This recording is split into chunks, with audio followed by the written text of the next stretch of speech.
नमस्कार, स्वागत है आपका। आप देख रहे हैं द न्यूज और मैं रानी गुप्ता आपके साथ। लोकसभा चुनावों के बीच बड़ी सेंधमारी या यूं कहें कि बड़ा झटका कांग्रेस पार्टी को लगता हुआ नजर आ रहा है। आपको बता दें कि कांग्रेस पार्टी के दिग्गज नेता और पूर्व सीएम शीला दीक्षित के बेटे संदीप दीक्षित प्रधानमंत्री मोदी की खुलकर तारीफ करते हुए नजर आ रहे हैं। आपको बता दें कि देश में लोकसभा चुनावों का दौर चल रहा है। 25 मई को दिल्ली की 7 सीटों पर भी लोकसभा चुनाव के लिए मतदान होना है। मतदान से ठीक एक दिन पहले दिल्ली के दिग्गज कांग्रेसी नेता माने जाने वाले संदीप दीक्षित ने पीएम मोदी की जमकर तारीफ की है। अब इस तारीफ को लेकर के कई सारे लोग ये कह रहे हैं कि क्या चुनाव के बीच बड़ा परिवर्तन हो सकता है, बड़ी सेंधमारी हो सकती है। तो कुछ लोगों ने तो ये तक कह दिया कि क्या संदीप दीक्षित की अंतरात्मा जाग चुकी है, जिसकी वजह से वो प्रधानमंत्री मोदी की इस तरीके से तारीफ कर रहे हैं। ऐसे में ये भी कहा जा रहा है कि जिस तरीके से कांग्रेस पार्टी में कई सारे दिग्गज नेता पार्टी छोड़ चुके हैं, तो क्या अब अगला नंबर संदीप दीक्षित का है, क्योंकि वो कई समय से नाराज चल रहे हैं। क्योंकि हाल ही में जब सांसद प्रत्याशी के टिकट का बंटवारा हो रहा था तो संदीप दीक्षित को भी एक बड़े नेता के तौर पर देखा जा रहा था और यह कहा जा रहा था कि इस बार वो भी चुनावी मैदान में उतरेंगे और दिल्ली की किसी सीट से चुनाव लड़ेंगे। लेकिन जिस सीट पर बात हो रही थी वहां से कन्हैया कुमार को चुनावी मैदान में उतार दिया जाता है, जिसके बाद यह कहा जा रहा था कि शायद कांग्रेस से और कन्हैया कुमार से संदीप दीक्षित की तल्खी बढ़ती हुई नजर आ रही है। दरअसल आपको बता दें कि पीएम मोदी ने एक इंटरव्यू के दौरान उनकी मां और दिल्ली के पूर्व मुख्यमंत्री शीला दीक्षित की तारीफ करते हुए कहा कि जो व्यक्तिगत रूप से वो शीला दीक्षित का बहुत सम्मान करते थे। इस दौरान उन्होंने इशारों में आम आदमी पार्टी और दिल्ली के सीएम अरविंद केजरीवाल पर भी निशाना साधा। आपको बताते हैं कि आखिर प्रधानमंत्री मोदी ने ऐसा क्या कह दिया जिसको लेकर के संदीप दीक्षित पीएम मोदी की तारीफ करते नहीं थक रहे हैं। दरअसल आपको बता दें कि बीते दिनों एक टीवी इंटरव्यू के दौरान पीएम मोदी ने दिल्ली की दिवंगत पूर्व मुख्यमंत्री शीला दीक्षित की तारीफ की। उन्होंने कहा कि शीला दीक्षित को व्यक्तिगत रूप से जानते थे और उन पर लगाए गए आरोप मेरे गले नहीं उतरते हैं। इस दौरान उन्होंने दिल्ली के मुख्यमंत्री अरविंद केजरीवाल की ओर भी इशारा करते हुए कहा कि सीएम ने दीक्षित जी के आखिरी दिनों में उन पर गंभीर आरोप लगा करके उनको बदनाम किया था। बता दें कि शुक्रवार को दिल्ली कांग्रेस के नेता संदीप दीक्षित ने पीएम मोदी के इसी बयान का क्लिप अपने सोशल मीडिया पर पोस्ट करते हुए उनकी तारीफ की। दरअसल संदीप दीक्षित दिल्ली की पूर्व मुख्यमंत्री शीला दीक्षित के बेटे हैं और पीएम मोदी के बयान की क्लिप शेयर करते हुए संदीप दीक्षित अपने सोशल मीडिया साइट पर लिखते हैं, राजनीतिक मतभेद होते हुए भी प्रधानमंत्री मोदी जी ने मेरी मां और उनके योगदान को याद किया। मेरी मां और प्रधानमंत्री 12 सालों तक मुख्यमंत्री के तौर पर साथ काम किए और कई मंचों पर मिलते रहे। सार्वजनिक जीवन में इस तरीके का शिष्टाचार जरूरी है। आपको बता दें कि आम आदमी पार्टी और कांग्रेस इन लोकसभा चुनावों में गठबंधन के रूप में मैदान में उतरी है। दिल्ली की 7 सीटों में से 3 पर कांग्रेस जबकि 4 सीटों पर आम आदमी पार्टी चुनाव लड़ रही है। कांग्रेस ने इस बार के चुनावों में नॉर्थ ईस्ट दिल्ली से जेएनयू के पूर्व छात्र संघ अध्यक्ष कन्हैया कुमार को टिकट दिया है और इसी सीट से संदीप दीक्षित की भी मजबूत दावेदारी मानी जा रही थी, लेकिन अंत में टिकट कन्हैया कुमार को दे दिया जाता है। का मुकाबला भारतीय जनता पार्टी के जो प्रत्याशी हैं मनोज तिवारी उनसे हैं, जो कि 2 बार यहां से चुनाव जीत चुके हैं, सांसद रह चुके हैं। ऐसे में कांग्रेस ने जब संदीप को इस सीट से उम्मीदवार नहीं बनाया तो पार्टी के भीतर कार्यकर्ताओं और कई नेताओं का असंतोष सामने आ गया। सूत्रों की माने तो पार्टी की एक बैठक में तो कन्हैया और संदीप दीक्षित के बीच वाद विवाद भी काफी ज्यादा हो गया था।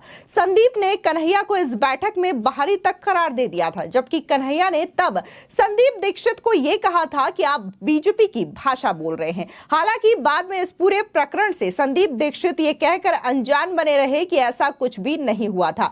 लेकिन अब जो बातें चल रही है उससे यह माना जा रहा है कि क्या लोकसभा चुनावों के बीच कांग्रेस पार्टी को बड़ा झटका लग सकता है।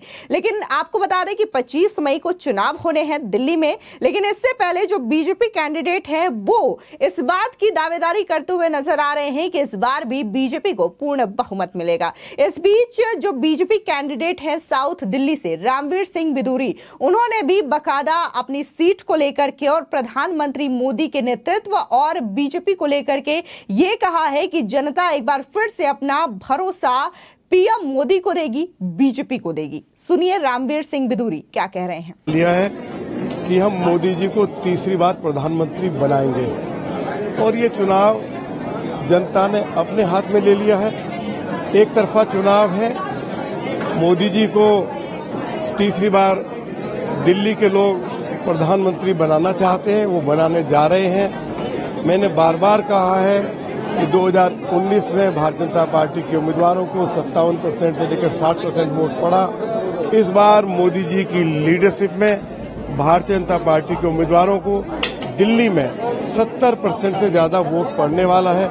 मुझे ऐसा लग रहा है कि 2-3 सीटों पे भारतीय जनता पार्टी के उम्मीदवार कांग्रेस और आम आदमी पार्टी के उम्मीदवारों की जमानत जब्त करा देंगे।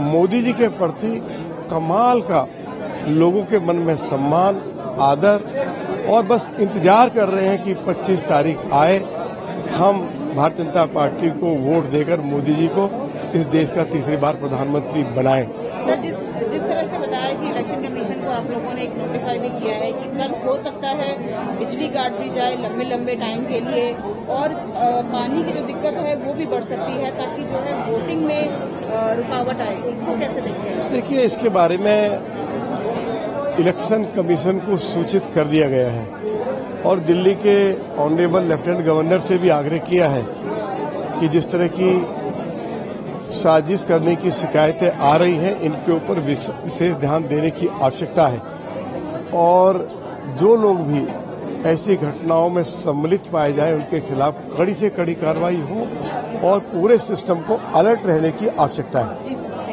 इसी के साथ ही वेस्ट दिल्ली लोकसभा सीट से बीजेपी कैंडिडेट कमलजीत शेरावत ने भी इस पूरे चुनाव को लेकर के और साथ ही चुनाव के मुद्दे को लेकर के अपनी बात मीडिया के सामने रखी है। सुनिए कमलजीत सिंह शेरावत का ये बयान। पर वोटिंग होगी, ऑपोजिशन में इंडिया अलायंस आम आदमी पार्टी के साथ रहेगी, क्या बोलना चाहेंगे? एक जो चीज है वो ये है कि उनकी तरफ से कोई भी महिला कैंडिडेट नहीं है, क्या बोलना चाहेंगे वोटिंग को लेकर? महिलाओं का प्रतिनिधित्व हर क्षेत्र में होना चाहिए क्योंकि देश की आधी जनसंख्या को छोड़कर आप आगे नहीं बढ़ सकते। तो महिला रिप्रेजेंटेटिव का न होना तकलीफ में है, लेकिन प्रधानमंत्री नरेंद्र मोदी जी ने हम 2 महिलाओं को टिकट देकर नारी शक्ति वंदन वो लागू करने के लिए कितना उत्साहित है या लागू करना चाहते हैं, इस बात का संदेश दिया है। तो महिला प्रत्याशी का दूसरी पार्टी की तरफ से न होना दिल्ली की महिलाओं को निराश करता है। कल वोटिंग है, कितने होपफुल हैं आप? कितना बड़ा दिन है आपके लिए? बहुत बड़ा दिन है। भारत का भाग्य लिखने के लिए अगली सरकार की रूपरेखा दिल्ली में लिखी जाएगी और दिल्ली में जो काम हुए पिछले 10 साल से और जो अगले 5 साल का संकल्प पत्र है, उत्साह है लोगों में भी है, खुद के लिए भी है। एक मुद्दा आप लोगों ने इलेक्शन कमीशन के सामने रखा है कि हो सकता है कल दिल्ली के वोटिंग को सबोटाज करने के लिए जो है लाइट काटी जा सकती है लंबे टाइम के लिए, पानी की कमी ऑलरेडी है, इस तरह की जो बेसिक प्रॉब्लम्स हैं वो आ सकती हैं, क्या बोलना चाहेंगे? इलेक्शन कमीशन को इंश्योर करना चाहिए कि स्मूथ वोटिंग के लिए जो भी उनको अरेंजमेंट होने चाहिए वो करने चाहिए और टाइमली इन बातों को बताया गया है। तो मुझे लगता है बहुत अच्छा है, इलेक्शन कमीशन इसकी तैयारी कर रहा है। वहीं दूसरी ओर चांदनी चौक लोकसभा सीट से बीजेपी प्रत्याशी प्रवीण खंडेलवाल ने भी अपना बयान जारी किया है और उनका कहना है कि जिस तरीके से वो लोगों के बीच में रहे हैं और हमेशा चांदनी चौक की जनता की वो मदद करते रहे हैं, तो ऐसे में उन्हें भरोसा है कि इस बार चांदनी चौक की जो जनता है उन पर और प्रधानमंत्री मोदी के साथ साथ बीजेपी पर अपना भरोसा जरूर जताएगी और उन्हें ये मतदान करेगी ताकि बीजेपी बहुमत के साथ एक बार फिर से केंद्र में वापसी कर पाए। सुनिए प्रवीण खंडेलवाल का ये बयान। मैं पिछले 80-85 दिनों से पूरे क्षेत्र में घूमा हूं। कल चुनाव प्रचार समाप्त हुआ और जिस प्रकार का जन समर्थन मुझे मेरे क्षेत्र के हर कोने में दिखाई दिया और जिस प्रकार से लोग मिले हैं, उससे एक बात तो साबित होती है कि प्रधानमंत्री नरेंद्र मोदी के द्वारा 10 साल में किए गए कार्यकाल लोगों के दिलों में अपना स्थान बना चुके हैं। प्रधानमंत्री नरेंद्र मोदी जी की एक विश्वसनीयता क्रिएट हो चुकी है, जिसके कारण से जीत निश्चित रूप से तय है। भारतीय जनता पार्टी के कार्यकर्ता जिस समर्पित भाव से लगे हैं, वो भी ये बताता है कि हम सब मिलकर के चांदनी चौक की सीट को रिकॉर्ड वोटों से जीत रहे हैं। आंकड़ा इस समय कहना मुश्किल होगा, क्योंकि अभी तो पोलिंग ही नहीं हुई है, लेकिन ये बात तय है कि मार्जिन जीत का वो रिकॉर्ड होगा। जयप्रकाश अग्रवाल जी बहुत ही बुजुर्ग नेता हैं, हमारे सम्माननीय, मैं उनका आदर करता हूं, लेकिन आपको ये भी समझना होगा कि जयप्रकाश अग्रवाल जी पिछले 25 सालों के अधिक समय से चांदनी चौक में एक बार भी दिखाई नहीं दिए। कोई भी चांदनी चौक का मुद्दा आया, किसी की समस्या आई, तो जयप्रकाश अग्रवाल जी कभी भी वहां पर थे नहीं, क्योंकि वो चांदनी चौक से बाहर थे। अब केवल चुनाव लड़ने के लिए आप चांदनी चौक आ जाए और ये कहे कि मैं चांदनी चौक का हूं, तो लोग भरोसा नहीं करते। तो इसलिए चुनौती कुछ नहीं है। मैं सदा क्षेत्र के लोगों के साथ मजबूती से खड़ा रहा। मैं चुनाव से पहले भी खड़ा था, चुनाव के बाद भी खड़ा हूं। लिहाजा हम चुनाव जीत रहे हैं, भाजपा चुनाव जीत रही है। इंडिया अलायंस कैंडिडेट को आप भारी बता रहे हैं? भारी नहीं करा, भारी एक तरह से भारी नहीं है। 35 साल पहले वो चांदनी चौक छोड़ करके चले गए, वो यहाँ नई दिल्ली में आकर के रहने लग गए, और उसके बाद 25 साल से वो चांदनी चौक में उनका आता पता कहीं नहीं था। ये तो रिकॉर्ड बताता है। चांदनी चौक में 25 सालों में जब भी समस्या आई, लोग पूछे ना कहाँ थे जयप्रकाश अग्रवाल जी, क्या एक बार भी आकर के खड़े हुए?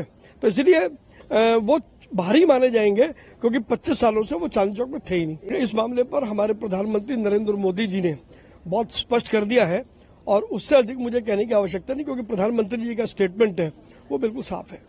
आपको बता दें कि 25 मई को दिल्ली में चुनाव होने हैं और इसको लेकर के दोनों ही पार्टियां जो है जोर शोर से चुनावी प्रचार करती हुई नजर आई थी और तमाम नेता एक दूसरे पर बयानबाजी करते हुए नजर आए थे। लेकिन अब 25 मई को जब चुनाव होंगे, तब उसके बाद ये चीजें पता चलेंगी कि आखिर दिल्ली की 7 लोकसभा सीटें किसके खाते में गई है।